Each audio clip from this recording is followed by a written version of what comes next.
the thing that almost broke me was not changing my habits. And that's why my business is called Your Habits, because it's about the understanding a tiny change to a tiny habit can have a huge effect for you.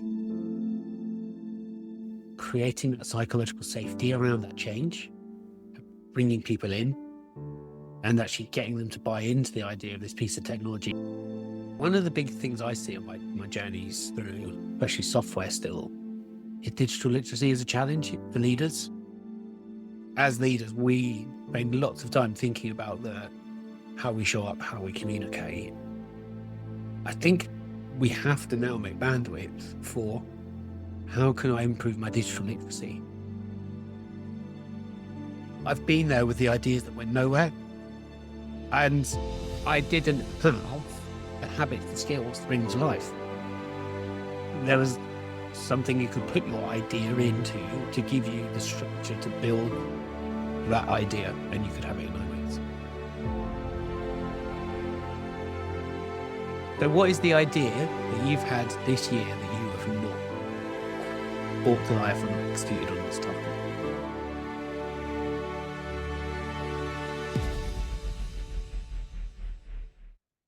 Hey, welcome to the Leaders Podcast with me, Laura McDonald, the leadership coach and mentor. Come with me as I explore the elements of leadership that give leaders like you the power and confidence to make the impact you know you can. I'll be sharing my own experiences, top tips and insights, and talking to some very special guests to share their thoughts and leadership experiences on mindset, influence, change and growth. So let's get right to it.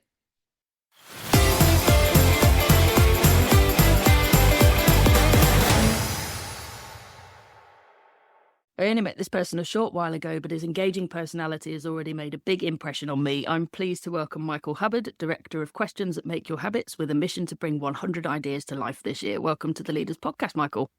Thank you very much. Thank you for having me. I'm really looking forward to the conversation today. You're most welcome. I'm excited to hear it.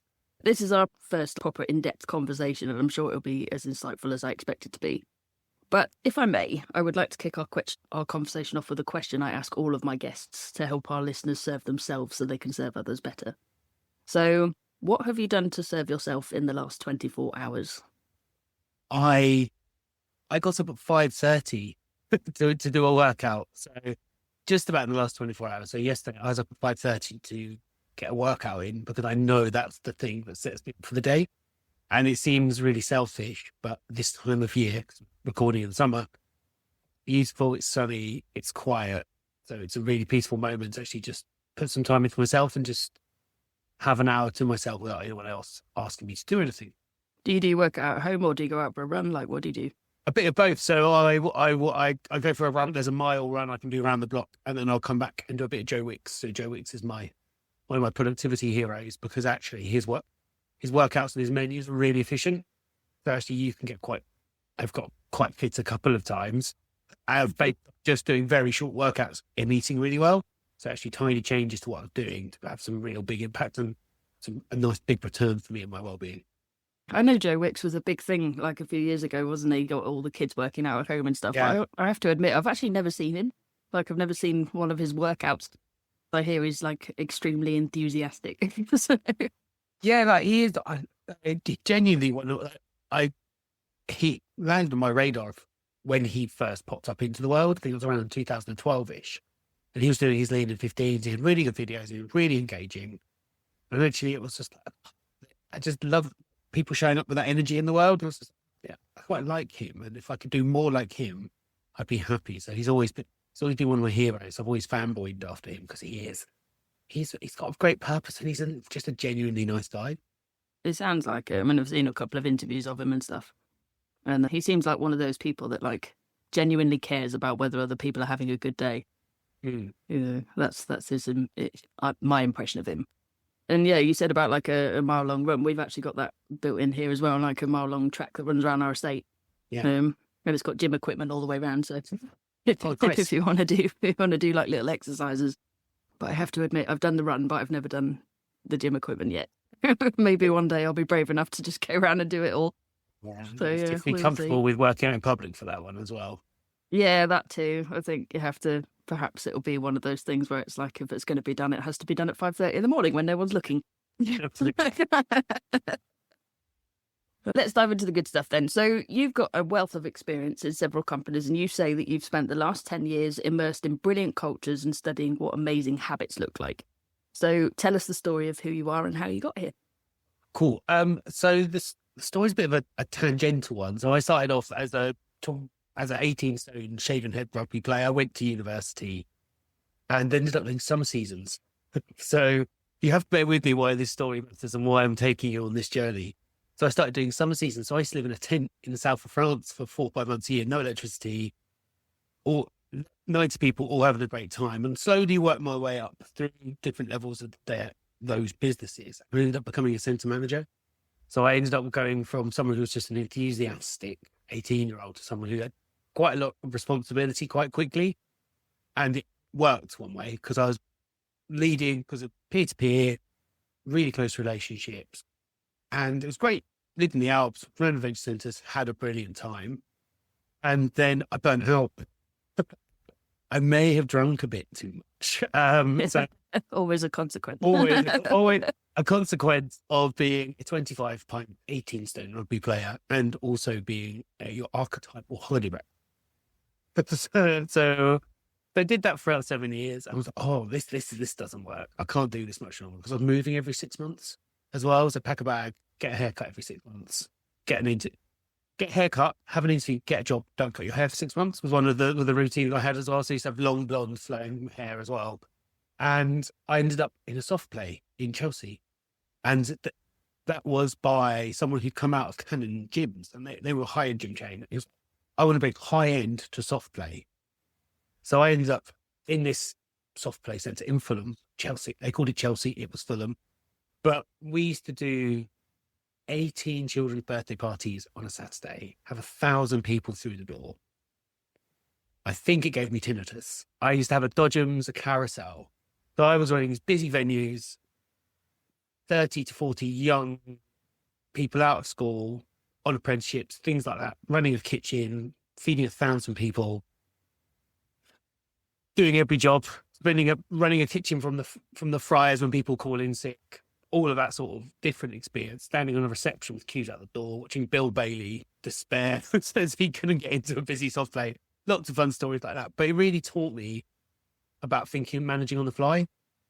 And then I did the obvious thing from running a children's soft play. I moved into social housing, which was the logical jump. And this is where the brilliance starts, because I ended up by just dumb luck. I applied for a customer service job, and they gave me a job because I was good at customer service, because that's what I did. I did get scared, things like that. And their aim was to be the best employer in the UK, full stop, and the best customer service provider in the UK, full stop. And they were mad. So they went and got the head of commercial services from Marks and Spencer's, head of customer service from Eurostar, and it was a revolution. So I spent 5 years in this business that was thinking commercially, but with the spending power of owning 8,000 homes in Richmond. So they had, and we were doing lots of things. We were doing online bookings within 2 hours. They had leadership programs. That was really where it started, because they knew if they got their people right and their leaders right, that the social housing would come. So bear in mind, their aim was to be the best customer service provider and the best employer. There wasn't really much top line about, there was build brilliant homes and things, but the focus was on the people and the service. And so that sort of got me to there. And I spent 5 years there, and they had brilliant speakers come in. And that's where I almost burnt out as well, at a moment where I actually really delved into habits and started to unpick that and went on my own sort of personal journey, reading books, all of the things. And then I've get into prop tech, and then I started my own business with habits, and sort of brought all those lessons from brilliant cultures, but also the speed and agile of software development, and just bringing it in around change for leaders. Because I know, for me, the thing that almost broke me was not changing my habits. And that's why my business is called Your Habits, because it's about the understanding a tiny change to a tiny habit can have a huge effect for you. It's small changes, isn't it? Just because it works now doesn't mean that it's going to work forever. I think that was the mistake I made as well. I got really good at my job, but 10 years of basically doing the same thing. Certain elements like not working all the hours God sends would have been nice. Well, it's those Yeah. things that feel good at the time, right? So like, one of the big mistakes I made is when I went from running a soft play centre with 40 18-year-old issues, I went to work in a contact centre with 16 predominantly females who were over the age of 50. So, and my management style caused me some problems, right? And like, those are the lessons I learned, because I was a brilliant manager over there, and I've come to this new environment. I probably took too long to learn some of those lessons. Now, among other things, as you just said, you are the founder of Make Your Habit. So how would you describe a productive habit, and at what point can we consider something a habit? Oh, that's a great question. So I think a productive habit is something you do that will contribute positively towards you on a daily basis or a weekly basis. And it's not something you do that you might, because there's some things you feel are good, like, oh, I'll just have a doom scroll to distract myself. That's not a good habit. But actually going for a 10-minute walk instead of a doom scroll, that is a productive habit. And there is, getting not arguments with people, but some people try and say, that's not a habit. Like, going for a walk is a behavior. Okay, I get it. It's the frame, right? It's the thing that I do regularly that drives me towards those positive behaviors and being the person I want to be. It's interesting to sort of figure out like when something is a habit for us as well, isn't it? There's that point where we just kind of settle in and go, okay, I've got this now. I do this every day. And then a couple of weeks later, it just fizzles out. Well, you can get deeper. You can go into because there's back to the atomic habits world of the cue, the craving, the response, and the rewards. If you're going to get down to and actually the doom scroll is actually something doesn't feel right. I'm not enjoying work. I need to find some dopamine. You crave the dopamine, and your response is to pick your phone up, and your reward is a dopamine. But that's a negative cycle, because you're not actually resolving the thing that's frustrating you and limiting you and making you pick the phone up in the first place. Absolutely. So if this is the work I do with people, is if you can work out, right, I was working and then I started doom scrolling. I don't really want to know about the doom scroll. I want to know what you were doing seconds before the doom scroll. Right? Because that's the thing that we should think about. So, a lot of people are going to stop doom scrolling. Doesn't stop the trigger. You're not working out what you need to actually take out to stop repeating that cycle. What are some of the misconceptions people have about this subject? I can imagine one is, people believe that they're set in their ways, they can't change. Yeah, I think that is one of the big ones, is that this is just how I am. I can't change. And it's always, for me, when people say I can't change this, and there's a lot of comfort in discomfort. There is a lot of comfort in that this is what I do. It's always worked. If I stick with it, I'll get through it. And for me, a lot of that comes out of, I'm a committed raving dyslexic, which means that in my early formative years, I used to have to just work hard to keep up with people and just keep doing just harder, longer, doing the things slower than everyone else did. But you then apply that into, then you start going through businesses. You're just going to perpetuate the wrong habits, the wrong behaviors. That's when it doesn't work. And that's where people are like, oh, but I just got to change. I'm not capable of X. To the frame of the habit, if you can break it down into what is the smallest step that you can do, and again, it's like, what are the small steps right here that I can do to break this behavior, to go in the direction I want to start going in? And you might not be consistent, but the more you break that initial, something happens and you pick the phone up, the closer you get to the person you want to be. I met somebody once who basically wrote himself off at 23 and said, I'm this way. This is how I'm always going to be. But in the time I've known him, he's significantly changed.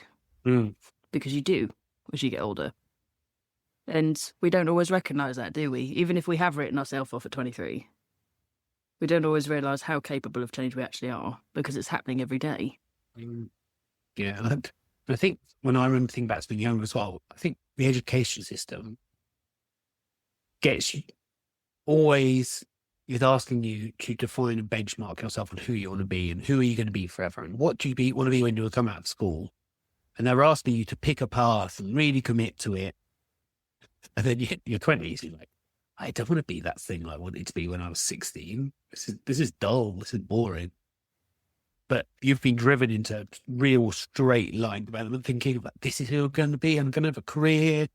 And I was chatting to someone the other day. She goes, I was like, she'd just been through her job placement thing. I'm just like, what do you want to be when you grow up? So I want to be head of finance. Like, do you want to be a CFO? No, head of finance. I've done my assessments, and head of finance is where I want to finish my career when I'm 70. And I was just like, okay. Just like, well, you've got enough years. We can work on this one. We can have another conversation at some point. But it just really dawned on me in that moment how much we think is predefined. I was meant to be a fencer actor when I did my assessment of what I should be. I was not even dyslexic. I was like, do you want to do any writing? No. So I ticked everything that I didn't want to be because it was really hard. The thing it left me was putting up fences. The irony is I have put up fences at some point in my life and been paid for it. But I was doing the adventure centre stuff. Yeah. No, I remember those assessments. Like it was a weird. It was back when, technology was a lot more feeble than it is now. What did it ask you? What did it predict that you were going to be, or what did it suggest that you should be? So to be honest, I think that I was unconsciously clever enough to sway it a little bit. For some unknown reason, since I was like 6 or 7, I had this absolute determination that I wanted to be a lawyer. I don't know why. And one of the top 5 that it came out with was lawyer. And I can't help thinking that I actually tried to influence that in any way. Because when I actually got to the point of last year of A-levels and you're thinking about university, I started looking into different sort of law programs. And in the end, I decided not to go to university. And then 3 or 4 years later, I lived with somebody who was hoping to be a barrister one day. She was currently in her pupillage. And I saw how incredibly hard she had to work just to get that pupillage in the first place. Hundreds of applicants and only 3 spots, and maybe only one of you will actually be retained by the law firm at the end of it. It made me immediately breathe a sigh of relief that I hadn't gone to university and tried to do that, because that's definitely not the kind of career that I would have wanted now, knowing what I know about myself. Yeah. So yeah, I can't help thinking that actually it was all of the underlying bits of my personality were there. They were perfectly obvious, but for some reason I'd convinced myself that I was going to go to Oxford and study law and become this top grade barrister, and I had no idea why. But yeah, it was interesting about what you said about the standards, the kind of school asking you to sort of define, well, what are you going to be and what are you going to stick with for the rest of your life. And I suppose I felt that pressure too, and maybe that's what drove it. Could never imagine going down that career path now. It would have taken all the love out of it, I think. That's important as well, isn't it? It's actually having that love for the thing you're doing. And that's one of the reasons why I ended up staying in, doing the travel bit for so long. I lived in the Alps. I lived in the Alps almost off and on for 18 months or so. It's just a different way of living. And I sometimes look at my house on the roads in the middle of sunny Autumn. I used to live up a mountain and go swimming in a lake every day. So yeah, it's interesting. It's about finding what makes you happy. But I'm happy now. But a couple more years and then maybe I do a slightly change adventure. But who knows? Mm-hmm. Never know with these things. I am interested though, because obviously the Alps isn't just like a different setting and different way of living. It's a whole different country and culture. What did you notice, like on reflection, what would you say is the difference between the habits there and the habits here in the UK? I'd definitely say it was the speed of life, right? So you because it's quite warm as well, like in the summer in the mountains, sort of that midday till 3-4 o'clock, everything's shut. So like the shops are shut, the town's a bit slower, fewer people as well. It's busy, but not busy like it is in the UK. So towns are still vibrant, but you don't have the hustle and bustle. Everyone's happy. you'd like to see another version of the world where people are happy and you're not crammed into London. I love London, but I also love the Alps. I love the small towns and the countryside and being able to just drive up a path and there's somewhere to go for a swim or sit and eat some lunch. And yeah, and I think knowing that reality is out there always sits in my mind when I catch myself in a real hustle bustle, commuting in and out of London pre-COVID. I was just like, this is fun, but there's not longevity. And however, I think there'd be longevity living in the mountains. I think the pace of the world just seems to be getting faster and faster at the minute, doesn't it? If I look at, I mean, mine's kind of a different comparison, I suppose, in some ways, because I worked in a consistently fast-paced business for a long time. So my perception of the world has actually, I suppose, slowed down over time. I've had the opposite experience. But most people just seem to be being pushed further and further and further to go faster and faster and faster. It's not necessarily, as you say, conducive to longevity and sustainable happiness in life. Yeah, I think that's one of the things I'm consciously doing now, slowing down and actually putting energy where I want to put it. So, especially with like ChatGPT and stuff, you can write reports in minutes. You can give it 3 lines of an idea and get 1,000 words back. But it's remembering what the purpose is of writing in the first place. I mean, if are you writing for clarity? Do you need to get something clear in your head? You're being really conscious of these tools that are coming down the line. Do I need to expedite this and get this done quickly? Or actually, if I automate that or get something else to do it for me, am I going to lose some of the processing? Am I going to lose some of the control some of the processing that I need to do? Because it's in this fast-paced world, I think we make a lot of decisions and don't really sit with them and reconcile with them and sort of understand why we feel like we do about them. And that's what I wonder down the line, future leaders, my son who's going to be in the workforce in 10 years. So what sort of experience are they going to have? And how real and human is it going to be? I mean, I got an update on my phone the other day and Samsung decided to install their new AI thing to my phone. And I immediately uninstalled it. My wife was like, well, why did you do that? I was like, because I don't want it. I don't want it. I want the choice to be able to use it. For me, having AI on your phone is like that friend that constantly gives you advice you didn't ask for. It's like that. I don't want it to be like that. I want AI to be a choice that I make to use. So, for example, editing this podcast, I use some AI tools to sort of help gain that clarity, reduce sound gaps, all that kind of thing. That really helps. It's made things a lot faster and that makes me more productive. It also points out errors that I potentially might not have seen. But having it on my phone and all I have to do is open my notes to make a shopping list and suddenly AI is going, we suggest you add this to your list. It's like, go away. I don't want you interfering in every part of my life. But it's about us figuring out, I suppose, where things like AI and other technology that comes in the future needs to be for us, that allows us to really sit with all the decisions that we do actually make in a day. I don't want to lose the ability to think for myself. I don't want to become reliant on AI to do something for me either. So yeah, I'm kind of wondering what you're wondering when my son goes into the workforce in 20 years, 15 years. But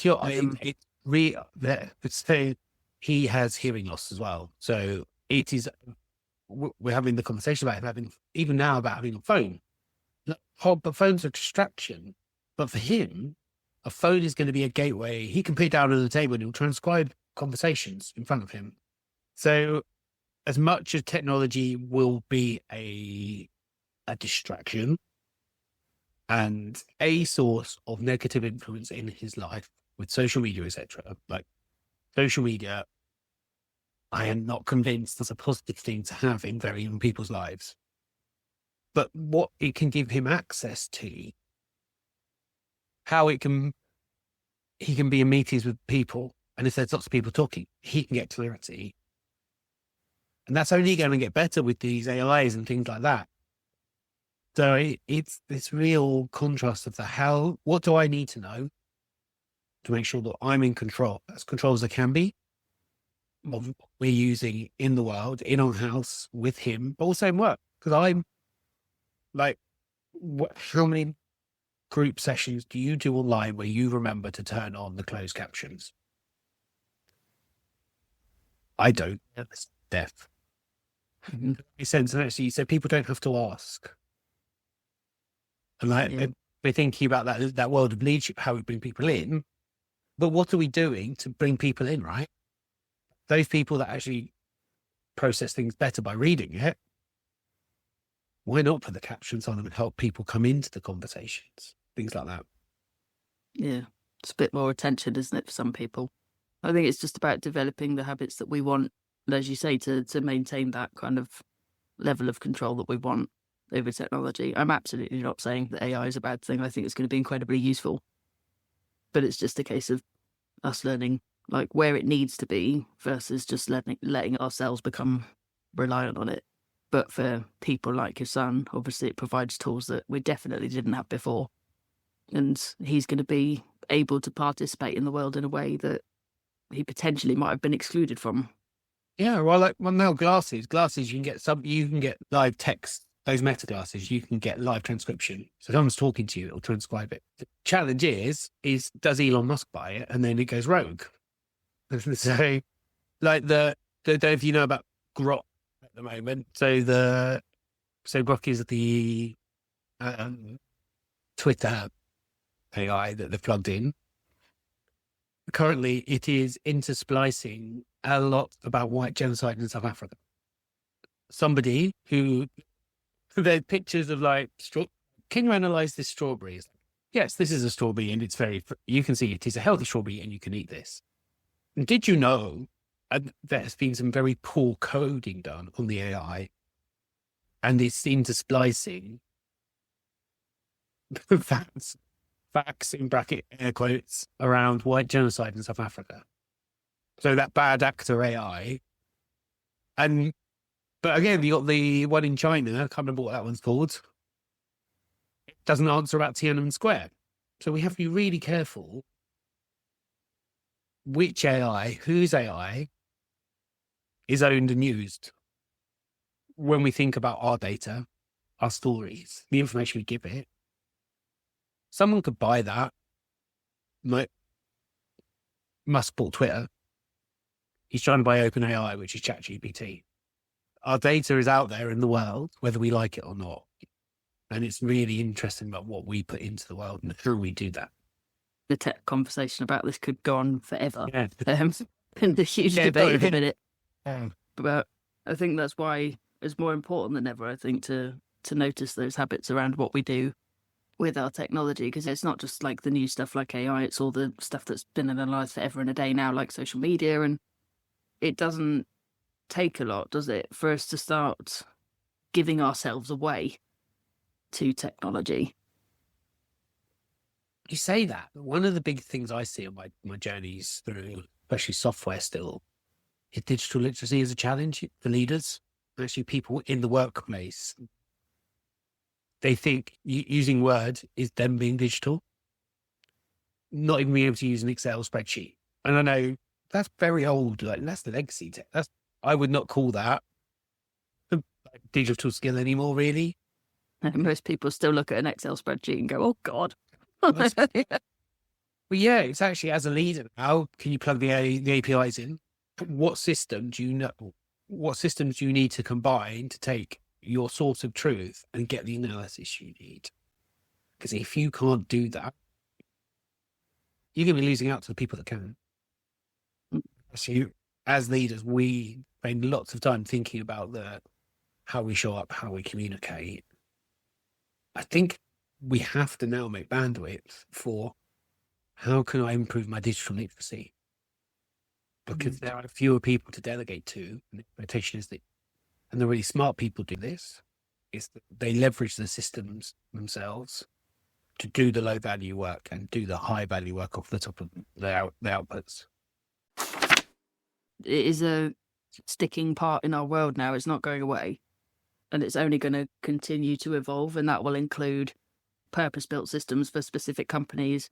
For example, if you take McDonald's and sort of the internal systems that they use to track customer patterns and therefore how much they should be cooking and all this sort of stuff, that technology in itself might be basic and it might be process oriented. It's all about efficiency. But in the same breath, it's still going to continue to evolve. There's still going to be more data that you could include in what they're analysing and what that then helps them to output. And even just simple things like food waste, reducing that down to zero if they can. They will keep working on that. Just simple technology like that will still continue to evolve. So if that's going to evolve, the more complicated systems like CRM that provide every report imaginable about what your customers are doing, why they're doing it, and which customers are engaged and who you need to contact about this, that, and the other. And then you've got the introduction of AI to some systems about certain things. Then you've got obviously all the technology around marketing, and you need to know, even if you don't know necessarily how to work it as good as the tech guy that's doing it, you still need to know like what it is, how it contributes to your organization, because your team will also need to know that to understand the role that technology is playing. And therefore they can build habits that support that technological growth for the benefit of the business, rather than it being something that you've let sit in the background and, oh dear, now we've got a complete disconnect. Okay.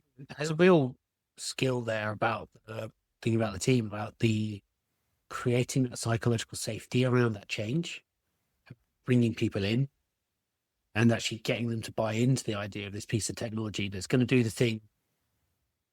Before we went live, we were talking about stock checking. I've done it in a role, you've done it in a role. I can't imagine they're far off something that will count things in and out of the freezers just by the barcode going through the door, right? They'll have almost a live understanding of McDonald's. Put a ring around every freezer door, so every time a box of chips goes out, they know what's in their freezers. If Decathlon can do it, when I buy something, you throw something in the little hopper thing and it goes, oh, that's a that. Don't know why McDonald's couldn't put that. But the time they'd save across their 10,000 stores, 10,000 quicker stock checks, it will soon returns it, doesn't it? That technology, but then getting people to understand it and work with it. And just, well, we don't do that. Yeah, well, I know we've got a system, but we don't use that. It's no good. It's actually how you create that safety for people to embrace the technology so they can do more interesting work, because no one likes counting boxes of chips. No, definitely not. I mean, I remember my stock counts, like my last site was like 4 hours to count the entire stock from start to finish. And 3.5 of that was spent in my walk-ins. Yeah. So if I had a system that did that first 3.5 hours and all I have to do is count the half-empty bottles or the half-filled boxes, or it's half an hour. Yeah. Well, you can take a picture of your fridge now and it will tell you what you can cook. I'm sure someone somewhere, one of those big restaurants, is working on how they can do stock checks with, if they were to do it now, with all the technology we've got, rather than getting a human to go and count everything, the humans are needed, but there is that real space for interesting changes to take out that low value work. Definitely. Yeah, it's new habit building, isn't it? Like the habit of just constantly assessing, do I need to do this or can tech do this for me? And what's the value of it taking it out of my hands? Yeah. Have you read the book Blue Ocean Theory? No. So it's one of these books around how you create new systems and things. And there's a framework in there that I apply to anytime something's not working or I want to work out how to make a process better. I use it, and it's the EERC. So you take all the things you're doing and you look at the eliminate, reduce, raise, create is a grid. You put I put these tasks into, but I've also added automate to it. So if you're looking at your team function, your business, write everything down you're doing, or just a single process and go, right, what can we eliminate? What can we reduce? What can we raise? What can we create? And what can we automate? And really look at those processes in depth. And back to the habits and the frameworks, when you're looking at your business, something's not right here. And if you don't know what's right, I do that. And that's one of the things I will bring. And I love bringing systems in to solve problems because it helps me bring clarity to my very busy brain. On that note, is there a process or template of creating and sustaining habit that we all follow? Or do we all have I know we have our little differences. Yeah. But do we all go our own way about building habits, or does everybody just kind of tend to follow the same process? I think there is that what the habit is. So the cue, the craving, the response, the reward. So understanding that. So that's how a habit works. But then how we go about changing that is up to us. So if someone needs to introduce a new thing, so say if you want to start flossing your teeth, it's how can you stack that habit into somewhere else in your day where that might be the best habit for that to go. So you're probably not going to start flossing your teeth as you're cooking dinner. So you're not going to leave your dental floss next to the hob, right? But if you need to start doing something, where is this going to show up? Where does this habit best fit? And actually flossing your teeth comes with brushing your teeth. So your dental floss is next to your toothbrush. So you stack that in to see, right, actually, I'm going to floss and brush. What's the cue for me to start flossing? Do I have to be really conscious, but put my toothbrush down, pick my floss up? That's what I want people to be aware of, is that how a habit is created, but also how you then embed it. Because there is the cheesy 21 days to build a habit. It's more like 60 to 90. So actually you got to really think about that how long can I do this for? Because there is a point where it will just become subconscious and you will do it regularly.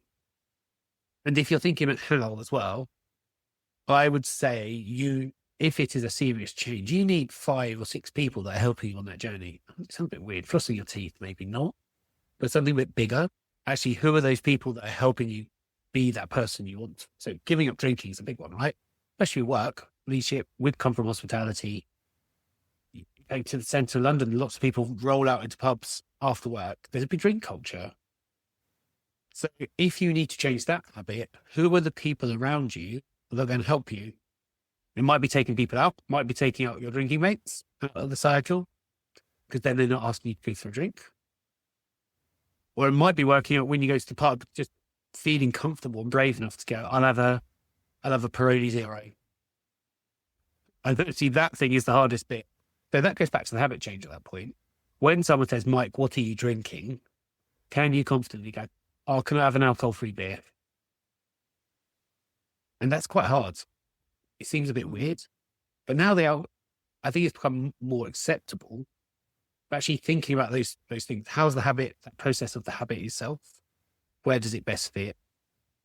And who are the people around me that can help me do it? If you can really think about those 3 things, that really helps form those habits. I actually had a colleague when I must have been about 20. And a lot of his friends used to come in the pub on like a Friday and Saturday night, and he would have his break at some point while they were there. And I noticed when I came down from the kitchen one day that he was stood chatting with his friends and everybody was having a good time, and he had a Beck's Blue in his hand because he was on a break and he had to come back to work at some point. So obviously he can't drink beer. Yeah. But I remember thinking to myself, that's actually a really good habit, because he's still having a drink with his mates.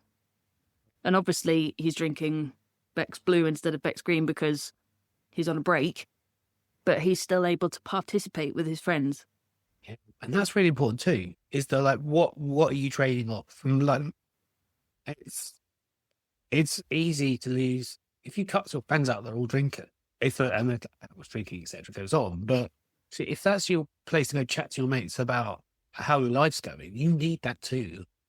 But it's about finding that balance. And it's about keeping the things that serve you. Back to, does this habit serve me? And it might be you've got 2 sets of friends. Sets of friends that drink to oblivion, and sets of friends will go for a couple of pints, go, yeah, that's me done, and head off. And it's where do you want to be? Who's that around? And on the drinking the 0 beer, it helps because they're now tasty. When I burn out, I was drinking cups of tea at 1 a.m. because there was really nothing in the bars. Nothing in the bars, because it really wasn't a thing pre-2000. It's only been last sort of 5 or 6 years that it's really, like the 0 stuff has come to the top. So I did it a hard way. I still I was, to be honest, in the hard drinking crowd for the first few years. Yeah. And then kind of made the switch to, I'll have 1 beer and then I'll go to lemonade or something. And then I very quickly discovered that there really is only so much lemonade you can drink before you feel like your insides are going to explode from all the gas. Yeah. It was awful. I was just like, on top of that, I just got to the point where I realised I actually had to go home earlier I was like, it's still fine to go out. It's still fine to socialise and, have that chat and the debrief from whatever's been going on in the week and all that kind of stuff. But you really do, especially when you're not drinking alcohol, do get to the point where you're really bored of watching other people get drunk. And at that point, because I was in management as well by that point, these are not the core group of friends that I had when I started this journey. But now I'm managing people that don't know me as well.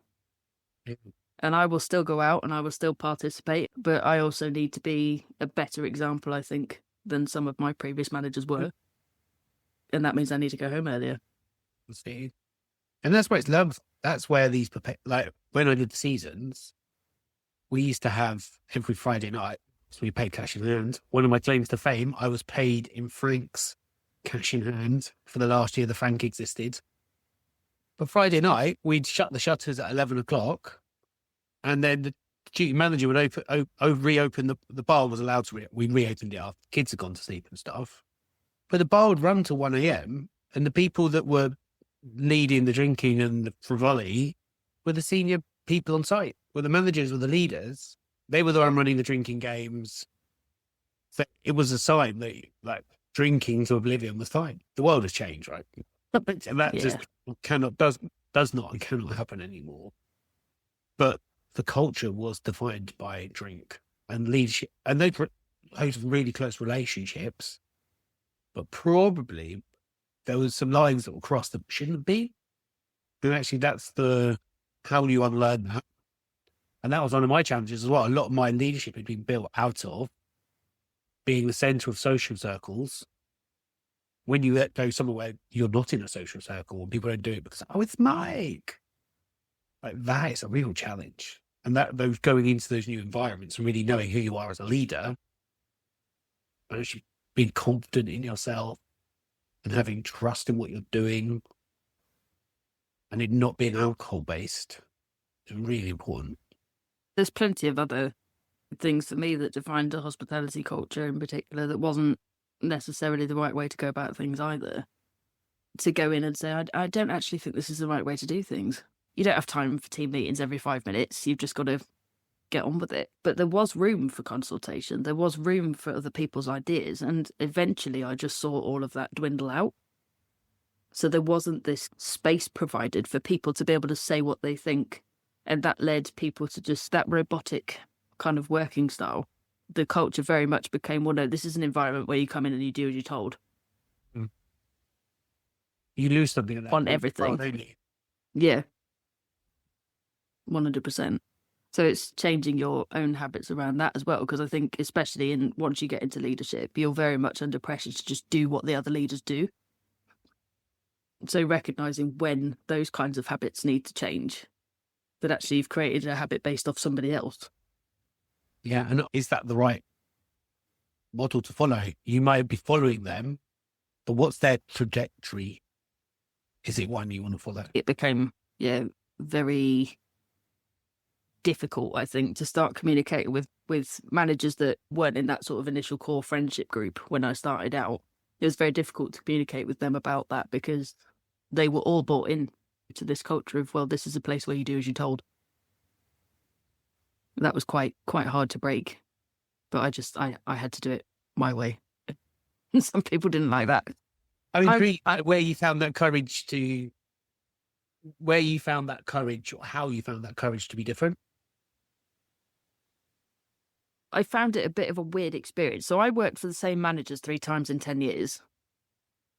For me, no manager is perfect, but they were absolutely my best example and a big reason why I know everything that I know. I'm capable of doing everything I can do. And they built some really good, solid habits for me in that both of them were quite unique characters in themselves. And they had their own way of doing things. And it certainly wasn't completely aligned with how I would do it. But they were just like, be yourself. Yeah. We don't care who that is. Just be yourself. And of course, we've had some disagreements and whatever over the years. But both of them just consistently said to me and to everybody else that they developed, just be yourself.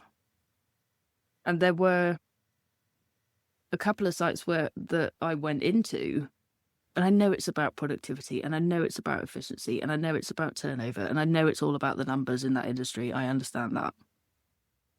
But there were several points where I just saw the people being forgotten. And I just remember their words just ringing in my ears. Just be yourself. So every time I felt like something wasn't right, even if I couldn't get through to the other managers on the team, I was still going to do it my way. I was still going to put like my people first as much as I could possibly do. And that didn't always work out. There were definitely points where you get tired of fighting and you just get sucked into those bad habits of just going along with what everybody else does. But I caught myself and I came back again because I was like, this doesn't feel right and it's not making me feel good. That didn't work for me. And it was just that empowerment from very early on in my career to say, just be you. Stuck with me for years. Still sticks with me now. I think that's probably one of the things I didn't do as well, was the be me. Well, especially when I transitioned, I was trying to be guy in a suit. Like, and that's not me. I went from like face painting and balloon modelling the day before, but the next day I was in a contact centre in a suit. It was just like, and I didn't do the work between. I wouldn't have known at that point either. I trying to be fair on myself as well. Didn't really get it at that point. Like what you were saying about, like, sometimes you just turn up and you're like, I'm turning up and I'm not happy with me, and you have to go away and do the work, don't you? It was always been the staple, I think, being happy about moving on to whatever's next. Whatever it was that made me move was usually like okay, well, I've done all I can do here. And sometimes they've listened and they've got it and I know that they'll carry it on, and other times it's like, yeah, I've done all I can do here and they're not going to get it. And that's okay. You spoke with me about moving leaders from a transactional approach to a strategic one. What's the link between that and habit building? At a very basic level, it's when they see the problem, are they going to solve it? Do you solve the problem in front of you, or do you think about, how do I stop this happening again? And I think if that is the frame you can start to put in people's minds, is that when you start to get into that strategic role, if you are doing the job, you'll miss something, because that's not repeatable and scalable. So when you start to think about how you lead, what are the things that I can do to operate at a scale? And that is a strategy, right? If you can make something that does itself, it's a strategy. We will solve this problem with this tool, this process, with this method. And it's really getting people to thinking back to that moment of when you see a problem, are you going to rush in and solve it? Or are you going to sit, watch, let the world burn a little bit, which feels uncomfortable, and then think, right, what's the thing that's actually caused this? But then there's all the skill that comes after it. And that's what you have to work on, the influence, the change, the relationships with people outside your immediate sphere of control. So it sounds simple on the face of it. However, there's a journey there. So it's just understanding that, what do I need to do, and like, what's the next skill I need to learn to make that happen? It's interesting that journey starts with, in my opinion, the skill or the habit of actually searching for the real question. What is the real problem that we need to solve? When I've worked with people on problem solving, a lot of the time, obviously, we refer back to previous problems, but there's this kind of acceptance that whatever the problem was defined as at the time was the problem, but potentially was not the actual problem that they needed to solve. If you're going to solve a problem, you need to do it permanently and in full. Mm-hmm. So you can't do that unless you define the real problem. I have a learner at the moment who's talking about, they had like a burst water pipe at a hospital, basically. And it was a big disaster and emergency services had to be called and this, that and the other. You know, it was a whole great big thing. And in the moment, they're problem solving because they're like, okay, we've got like 300 patients here. What do we do with them?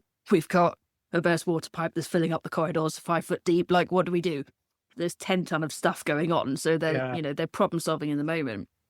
But he's kind of reflecting on it as if what's happened was perfect, and the way they dealt with it, according to protocols, etc., may well have been perfect. But the real problem was, why did the water pipe burst? And how do we stop that from happening again? Because the reason it burst was because it was old. So how do we stop that from happening again? What do we need to do now to prevent that from happening again? Because if this is the time where stuff starts going wrong with the old equipment, you're going to face a lot of big emergencies. It's that habit of going, is that the problem or is that the consequence? And that to me is always like first habit you need to build. And it can start at small, very small scales. And this is what you're looking for in the people that I look for when I'm bringing through people. Is that, have they seen the problem? Have they resolved it? Yeah, great. But what have they done about the thing that actually led to that situation? Wherever you are, where business, you go, oh yeah, I've changed the process and I put this in, which means that we'll do 50% less good. Great, love that. Can you troubleshoot things that will exist in the future? So I mentioned at the beginning, you have a mission to bring 100 ideas to life this year. Why was that important for you to do, and how are you doing so far? Cool. It's important because I've been there with the ideas that went nowhere, and I didn't have the habits, the skills to bring them to life. And it's frustrating, right? Seeing a problem and watching the pipe burst again and again. And there are many reasons why people don't bring their ideas to life. They're working on the wrong thing. Like, they don't have the time. I'm busy. I'm firefighting all the time. Okay, well, what do we change to create the space? Or they have the idea, but they procrastinate because they don't know what to do next, or they don't have the knowledge. And it's helping people unpick those massive barriers, but with very tiny steps. What do you need to get through to get through? What is the smallest thing you can do to get past that? And it is the thing that I learnt over 10 years of,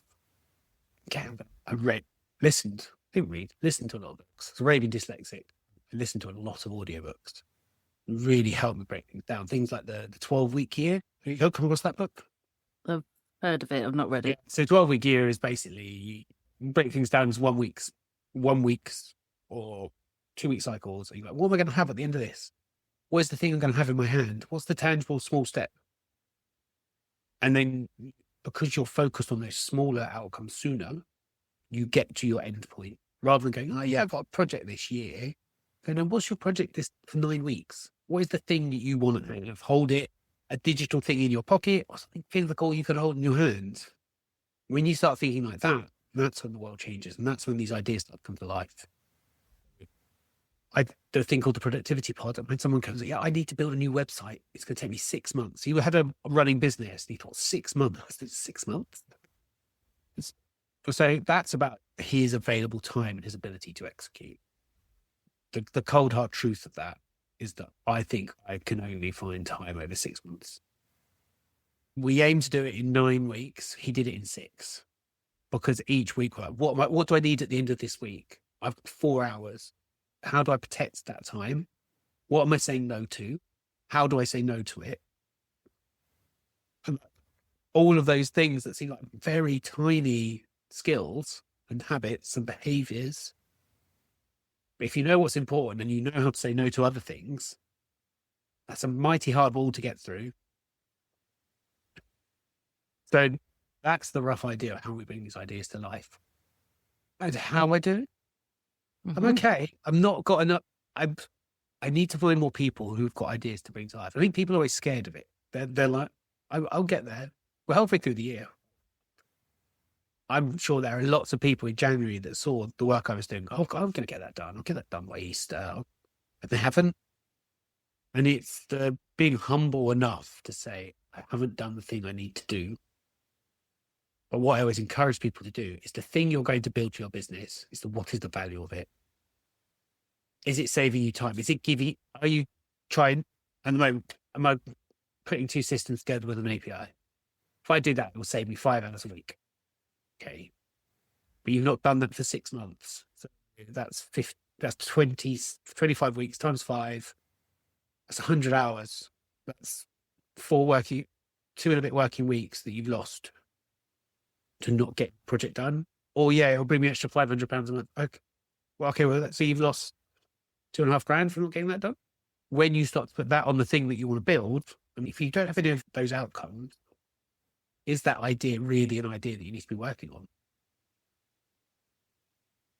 Yeah, it's interesting, isn't it, to filter through all the thoughts that we have in our heads. I mean, I've come up with thousands of ideas over the years, and most of them are really simple things.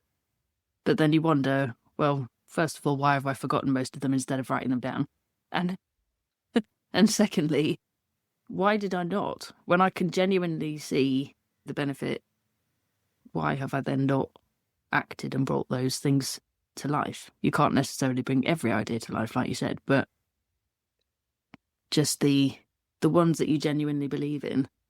Mm-hmm. So what is the idea that you've had this year that you have not brought to life or not executed or not started? Oh, that's kind of unfair because my last big idea was my podcast and it's up and running. Okay. So that's working. I think I had an idea around, we had our local council elections recently. Okay. And I was pleased to speak to one of the candidates who made an effort to sort of go around people's houses and actually speak to them about stuff. And she kind of let people know her position. So it didn't matter whether you agreed with her or disagreed with her. She just wanted to speak to you. But the other 4 candidates, as per usual, didn't make that same kind of effort. I got a leaflet through my door from some of them about 2 or 3 days before the elections. And we're talking about councillors here, not MPs. These are not widely known public faces. And I was thinking, because I also went to vote on the day, and the guy that was on the door said, I mean, this was 6 o'clock in the evening, and he said, yeah, we've only had like 10% of the electorate turn out. And I was like, wow, so whatever result we get today is not going to be really representative of what the community as a whole actually wants. And I just couldn't help thinking to myself, why don't we as a country invest in some sort of, I don't know who it would need to come from, but an app that could be localized to each council districts. And when you have something like a councillor's election, all the candidates are required to put their information in, not just what we get at the moment, which is very basic, which is their name and what party they belong to. We need more than that. What do you stand for? What do you think our area needs? What do you plan to bring to council meetings? What do you see that's in place right now that could be better? Where do you stand on these things? Like a manifesto when we see a general election. Why don't we have an app like that the entire public can access and read about their councillors, and it can just be updated every time there's a council election? Oh, that's amazing. Because we don't vote because we don't know who these people are. That was my kind of big idea for the year. I wouldn't even know where to start with that, but I'm sure it would be a big operation. Bring that into the world. What's the first thing you need to create? So if I say in 9 weeks' time, what would you like to have that would take you on that journey? You could go and invest in all the technology and the team and everything else that's needed to build it. But unless you've got agreement from your local councillors, let's say my council is the tester for it, you would need agreement from my current councillors or candidates for the next round of elections that they're willing to put that information in, because it would be required for them to put that information in and spend time doing that. So I suppose, yeah, it would be getting some sort of, I don't know, what would it be? Like approval from the council to say, yeah, okay, we agree at every future election for councillors, we're going to have all candidates upload X, Y, and Z information to make it transparent. Because unless you've got that, everything else is useless. So back to my world of something physical in your hand or digital in your pocket, what's the thing you're going to give to them so they can understand it?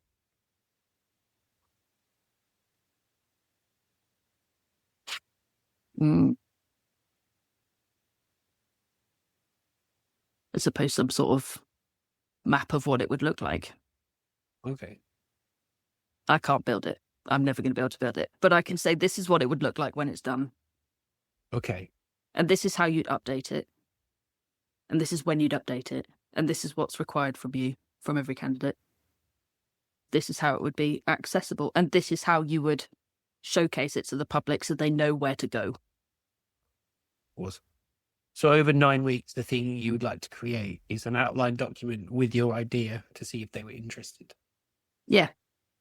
That's the word I was looking for. If I told you there was something you could put your idea into to give you the structure to build that idea, and you could have it in 9 weeks. Oh, that's interesting.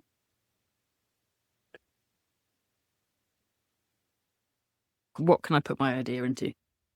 So there's a couple of tangents we go on here. So one of the things I've built in ChatGPT is my own GPT. So you can put your idea in and say, in 9 weeks' time, I would like to have, and I'll give it to you, you drop it in the comment. I would like to have a MVP, an outline document for a platform where councils could host their candidates for election, and they could record a video, add a bio, identify their key policies, and something else, right? Mm. And then what it does, it says, how much time have you got? If I say, how much time have you got each week built into this? You say 4 hours, 3 hours. And then how much budget? How much money have you got? And then it'll ask you a few more questions, and then it'll give you a week by week guide with tasks of what you can do to get the document ready in 9 weeks' time.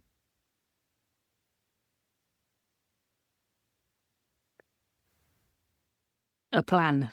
And so this is like the bringing the ideas to life, right? Mm. Doesn't matter how random your idea is, not random, but you know what I mean? It doesn't matter how far it is from your area of expertise. Because where we talk about the MVP, there might be a phrase that will say, build the MVP. And you go, what in? And you go, and then you can have a chat to ChatGPT and go, right, I need to build something. So you could use ChatGPT and this document and go, right, I need to write a spec for Candor Cove to create a prototype that I can take to the council of what this looks like. I need to add 4 profiles, add space for video and bios, so I can show the council what this looks like, see if they're interested, and then go away and see if I can get funding for this idea. And you can do that. Back to what AI am I using and how am I using it? You don't have to learn to be able to build a website now. You just need to know how to ask good questions and structure great prompts. When we think about leadership training and courses, how much work do we put into how do I ask a good question? How do I really get to what the issue is and what the outcome is? Because if you know all of that, there's so much technology in the world now. If you put it in the right place, you can speed that. And then it's about your ability to focus and execute. So back to the why do I procrastinate? When do I procrastinate? If you can get that plan, you can get the help doing the work that you can't do because it's not your area of expertise. You hate it. Something like yeah. But then you focus on you and how you show up and really commit to it. It can happen. That's massively widened my perspective. If I put something into Google and the results that come up are not what I was searching for, my first thought should be, what's wrong with the question I asked? Because the computer will only do exactly as it's told. But so have it, right? You said, yeah. When I have to solve something, I go to Google. That is a habit. So does that mean, so if you can right, actually, I need to know something, where is the best place I ask this question? That's really interesting. I love that. That's a really great way to look at it, I think. Even if we are brought up in the world of social media and all the rest of it, it's still new stuff. It's still new stuff every day that gets added. But I think it's important, isn't it, to keep talking about how we can use it. Rather than go, why do we need to be fearful of it or get rid of it? There's so many ways that we can use it now. Yeah. And that's just, one of them. It's not about whether you know how to build the app for the council elections. It's about, do you know how to ask the right question to get the plan you need to make it happen? Well, based on that, I have absolutely no doubt that you will complete your missions for 100 new ideas this year. But it's been an absolute pleasure getting to know you today. You speak so enthusiastically about habits and all the things surrounding it that it was hard not to have you on the podcast, even after our short meeting the other day. If people want to connect with you, they've been inspired by what you've said, and they think that you might be able to help them in some way, where can they find you? There's a few places people can find me. So you can find me on LinkedIn. I'm always posting about productivity habits. I run LinkedIn Lives once a fortnight. So I get brilliant speakers on and come give me their 5 habits of a certain area. It's 5 habits how not to become a dickhead at work. But you might have to bleep that one. So, No, that's fine. I can tick the box saying explicit content. sorry. But I've got a brilliant guest. He's going to come and talk about like 5 things that you can do that you can catch yourself doing, so you actually turn as the leader you want to. So I'm really excited about that.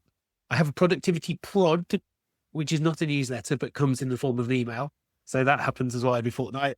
And I have my YouTube channel, which is all of my previous recordings on. So I had a series called Ops Up Inside Your Head for Ops Leaders. It's currently sleeping series, but I still have 5 habits of, and we're coming up to the 30th episode very soon of that. And you can find me at my website as well, which is makeyourhabits.com. So you can come in and see what I'm up to. Just come find me, or you can find me walking down the sunny streets of Walton-on-Thames. Amazing. And I will put all of those links into the description for this episode. Michael, you've brought so many great insights to this conversation that will help everyone listening start to build more productive habits for themselves. As I said at the very beginning, your engaging personality has already made a big impression on me, and you certainly have grown my perspective on this whole subject too, especially after that last conversation. I hope you've enjoyed being a guest. Thank you very much. You're most welcome. It's been an insightful and empowering conversation. Thank you so much for meeting me. Until next time, everyone.